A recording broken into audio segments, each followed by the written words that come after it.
Welcome, ladies and gentlemen. Thank you so much for your great support always. I'm so grateful for your continued support to this channel. Thank you so much, ladies and gentlemen. Ruto is under pressure as petition to dissolve Parliament over gender rule has already been sent to the Chief Justice of the Republic of Kenya, Martha Koome. Now, a petition that is seeking to compel President William Ruto to dissolve Parliament over failure to implement the 2/3 gender rule has been forwarded to Chief Justice Martha Koome for an assignment to a 3-judge bench. Ladies and gentlemen, before you continue, as you always do, ensure you like the video. When you like the video, you automatically support the work that I'm doing in this channel, because sometimes you watch and you forget liking the video. So this is just a reminder. As you watch, please consider liking the video. Thank you so much for that like.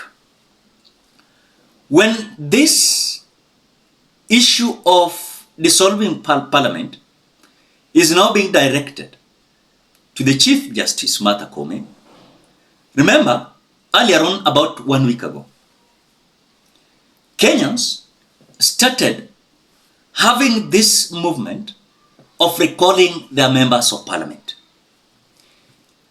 Is there possibility of us going to another election before 2027? Because one, what we are asking ourselves, can Chief Justice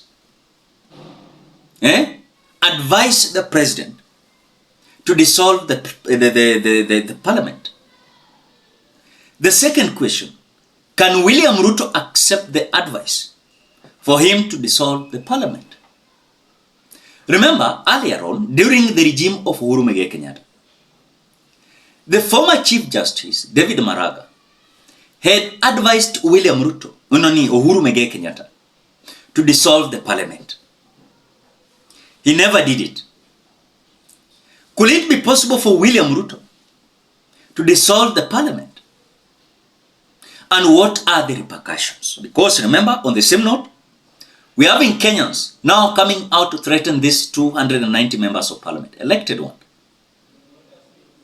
that as per the Article 97 and 98 of the Constitution,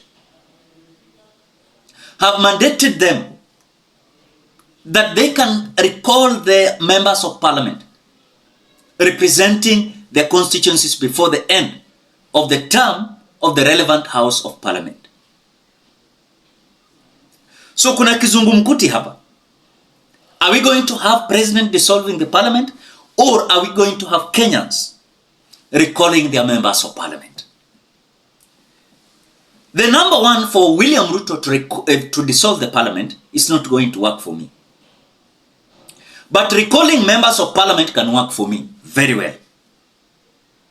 And I told you here, even telling you the process of recalling a member of Parliament. You petition. After petition, the IEBC give the notice. Then after that, they notify the member of Parliament. After notifying the member of Parliament will defend himself or herself. When the IEBC finds that it is true, he has violated the Constitution, then the IEBC will approve the recall of that member of Parliament. Then the IEBC will announce that in a period of 3 months, that is 90 days. Then after that, the IEBC will declare a by-election. It is easier as that.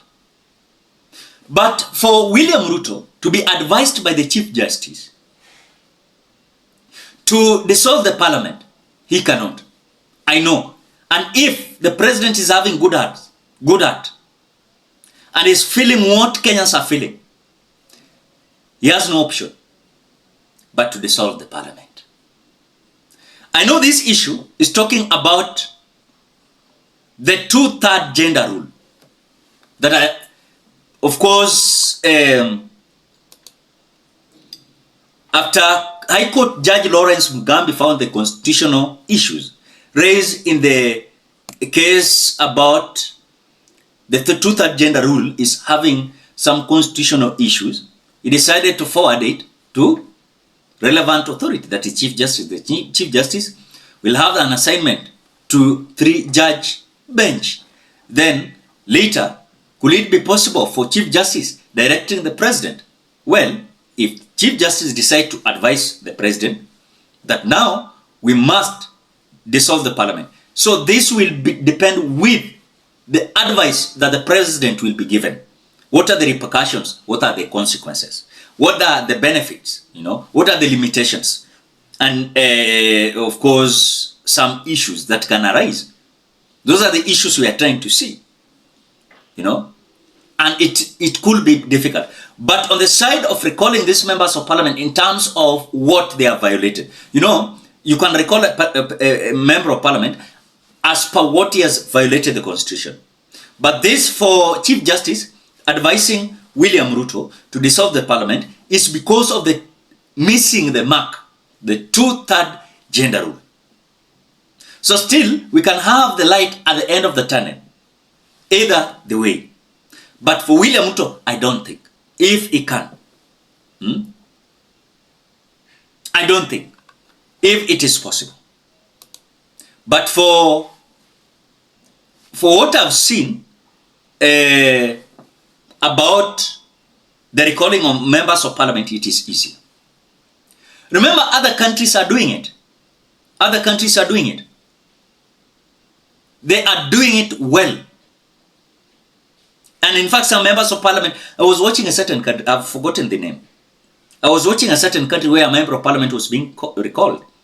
On the same note, we have in some countries that when a leader has failed, or there is a case that has been initiated before the court, and he has been found guilty, he or she has option but to resign. We have seen several, but our country, Kenya yetu, thugs were resign. Thugs were resign. They cannot. They cannot. I can tell you that. They cannot. So when I saw this, then I asked myself, what are the possibilities? On the side of William Ruto dissolving parliament, in terms of 2/3 gender rule that has failed, and about Kenyans coming out to claim their members of parliament are not doing what they elected them to do. Ladies and gentlemen, I don't want to go past that. What do you think? Drop your opinion at the comment section below. Otherwise, thank you so much because of great support. Please consider subscribing, liking, commenting, and sharing this video. Bye bye till you meet in another video.